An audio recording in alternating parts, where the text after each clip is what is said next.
ചേട്ടാ, മോദി ഒരു ഏകാധിപതിയാണ്, ഒരു ഡിക്റ്റേറ്റർ ആണെന്നൊക്കെയാണ് പൊതുവെയുള്ള ഇവിടെ ചിലരുടെ എല്ലാം വിമർശനങ്ങൾ. എന്നാൽ അതേസമയം യഥാർത്ഥ ഒരു ഏകാധിപതി എത്രയോ ദശകങ്ങളായി ഇറാനെ അടക്കി ഭരിച്ച് ഇറാനിലെ യാതൊരു സ്വാതന്ത്ര്യവും നൽകാതെ പക്ക ഒരു നൂറ്റാണ്ടുകൾക്ക് പിൻപേയുള്ള ഒരു ഭരണം നടത്തിയ ഖമേനി മരിച്ചപ്പോ ഇവിടെ വാവിട്ട് കരയുകയാണ്. മോദിയെ ഏകാധിപതി എന്ന് വിളിച്ച അതേ മനുഷ്യർ ഇവിടെ നിലവിളിച്ച് കരയുകയാണ്. അദ്ദേഹത്തിന് നീതിക്ക് വേണ്ടി ഇവിടെ പ്രതിഷേധങ്ങളും ജാഥകളെല്ലാം സംഘടിപ്പിച്ചുകൊണ്ട് തകൃതിയായിട്ട് പൊടിപൊടിച്ചുകൊണ്ടിരിക്കുകയാണ്. എന്തോ നമ്മുടെ ഇന്ത്യയിൽ എന്തോ സംഭവിച്ച പോലെയാണ് പലരുടെയും ഭാവം. ഇത് കണ്ടിട്ട് എന്താ തോന്നുന്നത്? ഇത് ജമ്മു കാശ്മീരിലും ശ്രീനഗറിലെ പല ഭാഗങ്ങളിലും, അതോടൊപ്പം തന്നെ ലാൽ ചൗക്കിലും കേരളത്തിൽ ഉൾപ്പെടെ SIO അവര് കൊമ്യൂണിക്ക് ഐക്യദാർഢ്യം പ്രഖ്യാപിച്ചുകൊണ്ട് റാലികൾ നടത്തുകയാണ് ഉണ്ടായത്. അവര് പറയുന്നത് കൊമേനി എന്ന് പറയുന്നത് ഒരു ധീര വ്യക്തിത്വമാണ്, അമേരിക്കൻ ശക്തികൾക്ക് മുന്നിൽ നിവർന്നു നിന്ന് പോരാടി എന്നാണ് അവർ പറയുന്നത്. അവരെ സംബന്ധിച്ചിടത്തോളം ആ ഒരു നാട്ടിലെ ജനങ്ങൾക്ക് ഈ പറയുന്ന പോലെ ജനങ്ങളെ ഉപദ്രവിച്ചതും അവരിലെ അടിച്ചമർത്തിയതും ഒന്നും ഇവർക്കൊരു വിഷയമേ അല്ല. എൻ്റെ ഒരു അഭിപ്രായം, എൻ്റെ ഒരു ഉദ്ദേശം ശരിയാണെന്നുണ്ടെങ്കിൽ കേരളത്തിലെ തന്നെയല്ല, ഇന്ത്യയിലെ തന്നെ മുസ്ലിം സമൂഹത്തിൽ കേരളത്തിലെയും 100% കൊമേനിയെ പിന്തുണയ്ക്കുന്നവർ തന്നെയാണ്. അവരുടെ ആ വാട്സപ്പ് സ്റ്റാറ്റസ് ഒക്കെ തന്നെ കൊമേനിയാണ്. അപ്പോൾ അവര് കൊമേനിക്ക് വേണ്ടി വലിയൊരു രീതിയിലാണ് ഐക്യദാർഢ്യം പ്രഖ്യാപിക്കുന്നത്. അപ്പോൾ നമ്മൾ കണ്ടു ലാൽ ചൗക്കിലൊക്കെ കരയുകയാണ്, കൊമേനിക്ക് വേണ്ടിയിട്ട് കരയുന്ന ഒരു അല്ല, പെഹൽഗാമിന്റെ പോട്ടെ, അബ്ദുൽ കലാം മരിച്ചപ്പോൾ പോലും നമ്മൾ കണ്ടിട്ടില്ല. അബ്ദുൽ കലാം പോലും മരിച്ചപ്പോൾ പോലും കാണാത്ത കരച്ചിലാണ് ഇപ്പൊ കൊമേനി മരിക്കുമ്പോൾ നാം കാണുന്നത്. അതും വലിയൊരു സമൂഹത്തിന്റെ, ആ മുസ്ലിം സമൂഹത്തിന്റെ മൊത്തം, ഞാൻ ഒരു ന്യൂനപക്ഷമാണെന്നൊന്നും നമുക്ക് പറയാൻ കഴിയില്ല, മെജോറിറ്റി ആ രീതിയിൽ തന്നെയാണ് പെരുമാറുന്നത്. ഇതിന്റെ ഒപ്പം തന്നെ എനിക്ക് മനസ്സിലായത് കമ്മ്യൂണിസ്റ്റുകാരും അതെ, കോൺഗ്രസ്സുകാരും അതെ, പലരുടെയും പ്രൊഫൈലുകൾ നമ്മൾ പരിശോധിച്ച് നോക്കിയാൽ മതി.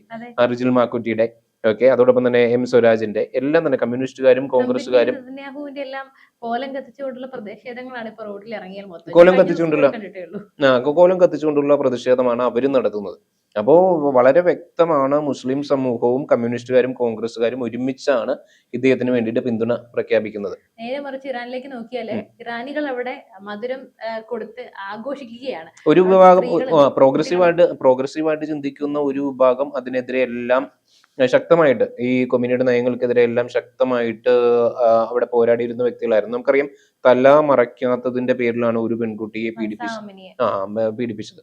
അപ്പോൾ അത് നാഴികയ്ക്ക് 100 വട്ടം സ്ത്രീകൾ, കുട്ടികൾ, ഗർഭിണികൾ എന്ന് പറയുന്ന ഈ കൂട്ടർ ഇതൊന്നും കാണുന്നില്ല എന്നുള്ളതാണ് എനിക്ക് അറിയാൻ വയ്യാത്ത കാര്യം എന്ന് പറയുന്നത്. അപ്പൊ സ്വാഭാവികമായിട്ടും അവരിങ്ങനെ പിന്തുണ പ്രഖ്യാപിക്കുന്നുണ്ട് എന്നുണ്ടെങ്കിൽ അവർക്ക് ഇഷ്ടം എന്തിനോടായിരിക്കും? ഒരു ഇസ്ലാമിക മതരാജ്യത്തോടായിരിക്കും, അതോ ശരിയ നിയമം സ്ഥാപിക്കുന്ന ഒരു രാജ്യം വരണമെന്നായിരിക്കില്ലേ അവർക്കൊക്കെ ഇഷ്ടം? തീർച്ചയായും അതിനു വേണ്ടിയിട്ടാണല്ലോ ഇവിടെ പലരും മുറവിളി കൂട്ടുന്നത്. എന്നിട്ട് ഇതിനെല്ലാത്തിനു ശേഷം എന്നിട്ട് നമ്മളോട് പറയും മതേതരത്വമാണ്, കേരളം മതേതരമാണ്, മതസൗഹാർദ്ദമാണ്, നമ്മളെല്ലാവരും ഒരുമിച്ച് നിൽക്കേണ്ടതാണ് എന്നൊക്കെ പറയും. അങ്ങനെ പറയുന്ന ഒരു കൂട്ടർ ഇങ്ങനെ ഒരു വ്യക്തിക്ക് പിന്തുണ പ്രഖ്യാപിച്ചിട്ടുണ്ടെന്നുണ്ടെങ്കിൽ അതിന് അർത്ഥം വളരെ വ്യക്തമാണല്ലോ. ഇവർ പ്രകടിപ്പിക്കുന്ന ആ ഒരു മതേതരത്വം എന്ന് പറയുന്നത് കപടമാണെന്നുള്ളത് ഉറപ്പല്ലേ? അപ്പോ ഇതോടൊപ്പം തന്നെ ഇപ്പോ കഴിഞ്ഞ ദിവസമാണ് ആരിഫ് ഹുസൈന് ഇപ്പോൾ ഷിയാക്കളുടെ ഒരു വധഭീഷണി വന്നിട്ടുണ്ട്. അതും ഇതേ ഖമേനി അപമാനിച്ചു എന്ന് പറഞ്ഞ് അതിന്റെ പേരിലാണ്. അതിനെ സപ്പോർട്ട് ചെയ്തുകൊണ്ട് ഒരുപാട് പേർ അതെ ആ സ്ക്രീൻഷോട്ടുകൾ എടുത്ത് സ്റ്റാറ്റസുകളും സ്റ്റോറികളും ആക്കി ഷെയർ ചെയ്യുന്നത് നമുക്ക് കാണാൻ സാധിക്കുന്നു. അദ്ദേഹം ഇപ്പോഴും ജീവിച്ചിരിക്കുന്നത് എനിക്ക് തോന്നുന്നു വളരെ അത്ഭുതമാണ്, അല്ലെ? അദ്ദേഹം ജീവിച്ചിരിക്കുന്നത് വളരെ അത്ഭുതമാണ് ശരിക്കും. അങ്ങനെ ഇസ്ലാമിനെ വിമർശിച്ചുകൊണ്ട് ആർക്കും മുന്നോട്ട് പോകാൻ കഴിയാത്ത ഒരു സാഹചര്യമായിരുന്നു. ഇന്നിപ്പോ കുറേയൊക്കെ മാറ്റം വന്നിട്ടുണ്ട്, നല്ല രീതിയിൽ തിരിച്ചു കിട്ടുമെന്ന് അവർക്ക് മനസ്സിലായിട്ടുണ്ട്. എന്നിരുന്നാലും അങ്ങനെ പെട്ടെന്നൊന്നും ഇസ്ലാമിനെ വിമർശിച്ചുകൊണ്ട് മുന്നോട്ട് പോകാൻ ആർക്കും തന്നെ കഴിയില്ല. കാരണം UP-യിലെ നമ്മുടെ ഒരു ഫേമസ് യൂട്യൂബർ ഉണ്ടല്ലോ, ഇതുപോലെ തന്നെ എക്സ് മുസ്ലിം ആയിരുന്നു, അദ്ദേഹത്തെയും അവധിക്കാൻ ശ്രമിക്കുകയാണ് ഉണ്ടായിട്ടുള്ളത്. കഴിഞ്ഞ ദിവസമായിരുന്നു അങ്ങനെ നടന്നത്. എന്തായിരുന്നാലും ആരിഫ് ഹുസൈനെ സംബന്ധിച്ചിടത്തോളം അദ്ദേഹം ഇതുമായിട്ട് മുന്നോട്ട് പോകും. അദ്ദേഹം പറഞ്ഞു, ഈ ഭീഷണി കൊണ്ടൊന്നും ഞാൻ എൻ്റെ കൃത്യമൊന്നും അവസാനിപ്പിക്കില്ല എന്നുള്ള ഒരു ധീരമായിട്ടുള്ള സന്ദേശമാണ് അദ്ദേഹം നൽകിയത്. അതോടൊപ്പം തന്നെ എനിക്ക് മനസ്സിലാവുന്നത് ഈ കൊമ്യൂണിയെ തന്നെ വെല്ലപൂശുന്ന ഒരുപാട് ടീംസ് ഇറങ്ങിയിട്ടുണ്ടെന്നുള്ളതാണ്. യൂട്യൂബിലും അതെ, അതോടൊപ്പം തന്നെ നമ്മുടെ പ്രമുഖ വാർത്താ മേഖലകളിലും ഒക്കെ തന്നെ സുനിത ദേവദാസിനെ പോലെയുള്ള വ്യക്തികളൊക്കെ. സുനിത ദേവദാസിന്റെ കാര്യം പറഞ്ഞപ്പോഴാണ് എനിക്കിഷ്ടമായിരുന്നു ഈ നേതാവിനെ എന്നൊക്കെ പറഞ്ഞുകൊണ്ട് അവർ യൂട്യൂബിൽ ഒരു എക്സ്പ്ലെയിനർ വീഡിയോ ഇട്ടിട്ടുണ്ട്. അവരൊക്കെ എന്തറിഞ്ഞിട്ടാണ് നമ്മുടെ ഈ ഒരു ഇടതനുകൂല ഒരു നയം, അല്ലെങ്കിൽ ഈ കേരളത്തിലെ കപട മതേതരത്വത്തിനെ മുതലെടുത്തുകൊണ്ടുള്ള ഒന്നല്ലെങ്കിൽ അവർക്ക് ഈ പറയുന്ന പോലെ മുസ്ലിം സമൂഹത്തെ ഉപയോഗിച്ചുകൊണ്ട് ഫണ്ട് രൂപീകരിക്കാൻ ശ്രമിക്കുന്നു, അല്ലാന്നുണ്ടെങ്കിൽ ഈ പറഞ്ഞ പോലെ ഇതിനെ കുറിച്ച് യാതൊരു നോളജും ഇല്ലാതെ വെറുതെ വാ തുറന്ന് പറഞ്ഞുകൊണ്ടിരിക്കുന്നു എന്നുള്ള മാത്രമല്ല. അവർ കാനഡയിലാണ്, നമുക്കറിയാമല്ലോ. എങ്കിൽ അവർക്ക് ഇറാനിലേക്ക് പോക്കൂടെ? ഈ പറഞ്ഞ ഇസ്ലാമിക രാഷ്ട്രങ്ങളിലേക്ക് പോക്കൂടെ? അപ്പൊ അറിയാം ആ രാഷ്ട്രങ്ങൾ അനുഭവിക്കുന്ന ഇതേ സ്ത്രീ തന്നെ സ്ത്രീകൾക്ക് അനുകൂലമായിട്ടുള്ള അല്ലെങ്കിൽ ഒരു ഫെമിനിസം അനുകൂലമായിട്ടുള്ള എക്സ്പ്ലെയിനറും അവര് ഒരുപാട് അങ്ങനെയുള്ള വീഡിയോസ് ഞാൻ കണ്ടിട്ടുണ്ട്. അപ്പൊ ഇവർക്ക് അറിയില്ല ഇറാനിൽ എന്തൊക്കെയാണ് സ്ത്രീകൾ അനുഭവിച്ചുകൊണ്ടിരുന്നത്. സ്ത്രീകളെന്നല്ല, പുരുഷന്മാർ. ഒരു പ്രമുഖ മതപണ്ഡിതനെതിരെ അവരൊരു വീഡിയോ ഇറക്കിയിരുന്നു. ഒരു പ്രമുഖ മതപണ്ഡിതനെതിരെ, അത് ഈ പറയുന്ന സ്ത്രീകളുടെ വിവാഹപ്രായവുമായി ബന്ധപ്പെട്ടുകൊണ്ടാണ്. അപ്പോൾ അതിനെതിരെ അവർക്ക് വന്ന പ്രതികരണം എന്ന് പറയുന്നത് ഇവരുടെ തന്തയ്ക്ക് വിളിക്കുകയായിരുന്നു അവർ ചെയ്തത്. അപ്പൊ സ്വന്തം തന്തയ്ക്ക് വിളിച്ചവരെ പോലും അവർ ന്യായീകരിച്ചുകൊണ്ട് മുന്നോട്ട് പോവാണ്. അപ്പൊ പിന്നെ ബാക്കിയൊന്നും പറയേണ്ടതില്ലല്ലോ അവരെ സംബന്ധിച്ചിടത്തോളം. അവരുടെ നിലപാട് ബാക്കിയൊന്നും പറയേണ്ടതില്ല എന്നുള്ളത് തന്നെയാണ്. ഇപ്പൊ എന്നിരുന്നാലും ഇപ്പൊ ഇത് ഒരു ഒറ്റപ്പെട്ട സംഭവമല്ല കേരളത്തെ സംബന്ധിച്ചിടത്തോളം. കേരളത്തെ അല്ല, ഇന്ത്യയെ സംബന്ധിച്ചിടത്തോളം ഒറ്റപ്പെട്ട സംഭവമേ അല്ല. ഇപ്പൊ ഹമാസിന് വേണ്ടിയിട്ട് ആനപ്പെട്ടം ഒരുക്കുന്നവർ അപ്പോ ആ ഒരു നിലപാടിൽ തന്നെ മുന്നോട്ട് പോവുകയേ ഉള്ളൂ. നമ്മൾ എന്ത് പറഞ്ഞിട്ടും കാര്യമില്ല എന്നുള്ളതാണ് അതിന്റെ വാസ്തവം എന്ന് പറയുന്നത്. അപ്പോ ഒരു കാര്യം വ്യക്തമാണ്, ഈ പറയുന്ന ഭീകരതയുടെ റൂട്ട്സ് ജനങ്ങളിൽ വലിയ തോതിൽ ഉണ്ട്. ജനങ്ങളുടെ മനസ്സിൽ ഡീപ്പ് റൂട്ടഡ് ആണത്. അത് ഏത് നേരവും വേണമെങ്കിലും പൊട്ടി പുറപ്പെടാം എന്നുള്ളതാണ് യാഥാർത്ഥ്യം. ഇപ്പോൾ നമ്മൾ ഇറാനിലെ കാര്യങ്ങൾ എടുത്തു നോക്കിയാൽ തന്നെ ഇറാനിലെ കുട്ടികളും സ്ത്രീകളും പുരുഷന്മാരും അവിടെ സോഷ്യൽ മീഡിയക്ക് പിന്നെ എന്താ പറയാ പരിമിതികൾ. 13 വയസ്സാണ് സ്ത്രീകളുടെ വിവാഹ പ്രായം. 9 വയസ്സിലുള്ള സ്ത്രീകൾക്കും വിവാഹം ചെയ്യാമെന്ന് എനിക്ക് തോന്നുന്നു.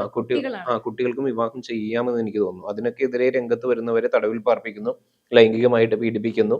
ഇപ്പൊ പലരും പറയുന്നു എപ്സ്റ്റീൻ ഫയൽസ് മറയ്ക്കാൻ വേണ്ടിയിട്ടാണ് ട്രംപ് എല്ലാം തന്നെ ഈ ഒരു യുദ്ധത്തിൽ ഇറങ്ങിയതെന്നുള്ള. യഥാർത്ഥ എപ്സ്റ്റീൻ ഫയൽസ് ഇറാനിൽ തന്നെ ഉണ്ടല്ലോ, ലീഗലായിട്ട് അവർ നടപ്പാക്കുന്നുണ്ടല്ലോ ഇറാനിൽ. അപ്പൊ പിന്നെ ഈ എപ്സ്റ്റീൻ ഫയൽസിന് ഇവര് കുറ്റപ്പെടുത്തുന്നത് പൊള്ളത്തരമാണെന്ന് തോന്നിയിട്ടില്ലേ? നമ്മളല്ലെങ്കിലും ഇവിടെ ട്രംപിന്റെ എപ്സ്റ്റീൻ ഫയൽസിനൊന്നും എവിടെയും ന്യായീകരിച്ചിട്ടില്ല. ഈ ഒരു ഖമേനിയുടെ കാര്യത്തില് അതിനെ മറയ്ക്കാൻ വേണ്ടിയിട്ട് എപ്സ്റ്റീൻ ഫയൽസിനെ പൊക്കിപ്പിടിച്ച് നടക്കുന്നവരുടെ ആ ഒരു അവിടെ തന്നെ നമുക്ക് അവരുടെ ഇരട്ടത്താപ്പും നയങ്ങളും എല്ലാം മനസ്സിലാക്കാൻ സാധിക്കുന്നതല്ലേ ഉള്ളൂ. ഇറാനിൽ എന്ന് പറഞ്ഞാൽ പക്ക ഒരു ഡിക്റ്റേറ്റർഷിപ്പ് ആയിട്ടുള്ള ഒരു രാജ്യമാണ്. അവിടെ ആർക്കും യാതൊരു ഇപ്പൊ ഈ ഇന്ത്യയിൽ ജീവിച്ച് ഇവിടെ നമ്മുടെ അഭിപ്രായ സ്വാതന്ത്ര്യം, ഇവിടുത്തെ എല്ലാ മൗലിക ഇവിടെ അഭിപ്രായ സ്വാതന്ത്ര്യം പ്രകടിപ്പിക്കാൻ പറ്റുന്നത് കൊണ്ടാണല്ലോ ഇവർക്ക് കമ്മ്യൂണിറ്റിക്കൊക്കെ പിന്തുണ പ്രഖ്യാപിക്കാൻ പറ്റുന്നത്.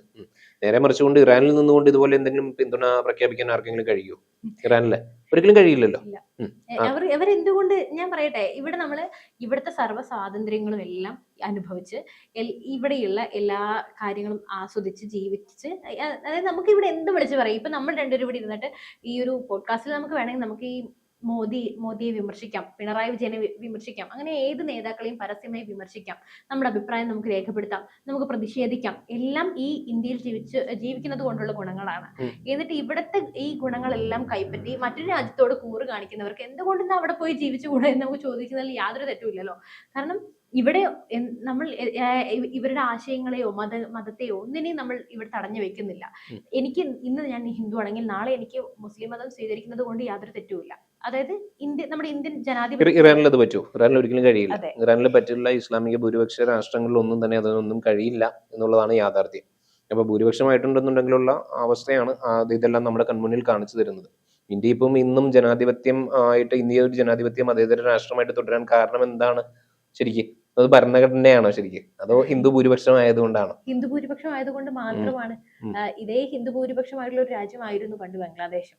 ഇപ്പൊ ആ ബംഗ്ലാദേശിന്റെ അവസ്ഥ എന്താണ്? ഇതുപോലെ എല്ലാ ഇറാനും മുമ്പ് സൊറാസ്ട്രനിസം അല്ലായിരുന്നു ഇറാനിലും ശരിക്കും. അവിടെയും പേർഷ്യൻ സംസ്കാരമായിരുന്നു. അവിടെയും അധിനിവേശം നടത്തിയത് ആരാണ് യഥാർത്ഥത്തിൽ? അപ്പൊ നമ്മൾ പരിശോധിക്കുമ്പോൾ യഥാർത്ഥത്തിൽ അധിനിവേശം നടത്തുന്നത് ഈ സാമ്രാജ്യത്വ ശക്തികൾ മാത്രമാണ്. നമ്മളെപ്പോഴും കുറ്റപ്പെടുത്താറുള്ളത് US-നെ കുറ്റപ്പെടുത്താറുണ്ട്, സാമ്രാജ്യത്വ ശക്തികളെ കുറ്റപ്പെടുത്താറുണ്ട്, ഇസ്രായേൽ അധിനിവേശം നടത്തി എന്ന് പറഞ്ഞ് കുറ്റപ്പെടുത്താറുണ്ട്. പക്ഷെ ശരിക്കും അധിനിവേശം അവരെക്കാളേറെ അധിനിവേശം നടത്തിയിട്ടുള്ളത് ആരാണ്? നമുക്ക് വ്യക്തമായി പരിശോധിച്ച് നോക്കുമ്പോൾ മനസ്സിലാവുമല്ലോ. ഇന്ത്യയുടെ ചരിത്രം പരിശോധിച്ചാൽ ഇവിടെയും അധിനിവേശം നടത്തിയതായിട്ട് നമുക്ക് കാണാൻ സാധിക്കും. ഒരുപക്ഷെ ബ്രിട്ടീഷ് ഈസ്റ്റ് ഇന്ത്യ കമ്പനി കേരളത്തിൽ വന്നിട്ടില്ലായിരുന്നു എന്നുണ്ടെങ്കിൽ എന്താകുമായിരുന്നു അവസ്ഥ എന്നുള്ളത് നമ്മൾ ആയി തീരേണ്ടതായിരുന്നു എന്നുള്ളതാണ് യാഥാർത്ഥ്യം. ഇതെല്ലാം മറന്നിട്ടാണ് ഈ കമ്മ്യൂണിസ്റ്റുകാരും കോൺഗ്രസ്സുകാരും അതോടൊപ്പം തന്നെ മുസ്ലിം സമൂഹത്തിൽപ്പെട്ടവരെ ഞാൻ പറയുന്നില്ല, പക്ഷെ അവർക്ക് അവരുടെ മതത്തോട് തന്നെ ആയിരിക്കും കൂറ്. അത് BR അംബേദ്കർ ഒക്കെ പറഞ്ഞിട്ടുണ്ട്. നമുക്ക് അവരെ കുറ്റപ്പെടുത്താൻ കഴിയില്ല, അവരുടെ മതത്തോട് തന്നെ ആയിക്കോട്ടെ കൂറ്. അപ്പൊ മതമാണ് അവരുടെ എല്ലാവരുടെയും പ്രശ്നം. ഇപ്പൊ ഇവിടെ എടുത്ത് നോക്കിയാലും നമുക്ക് അത് തന്നെ കാണാൻ അത് അവര് വെട്ടി തുറന്ന് പറയുന്നുണ്ടല്ലോ, മതമാണ് മതമാണ് മതമാണ് വലുത്, അതിനെന്താണ് കുഴപ്പം എന്നുള്ളതാണ് അവർ ചോദിക്കുന്നത്. എല്ലാവർക്കും അവരുടെ മതമാവല്ലേ, അതെങ്കിൽ പിന്നെ ഞങ്ങൾക്ക് ഞങ്ങളുടെ മതം ആയിക്കൂടെ എന്ന് അവർ ചോദിക്കുന്നുണ്ട്. എന്നിരുന്നാലും നേരെ മറിച്ച് നമ്മൾ ഇതേ ഒരു ഇവർ ഈ പറയുന്ന മതമാണ് വലുത് എന്ന് പറയുന്നത് ഒരു ഹിന്ദുവോ ക്രിസ്ത്യാനിയോ ആയിരുന്നെങ്കിൽ അത് വർഗീയതയാവും.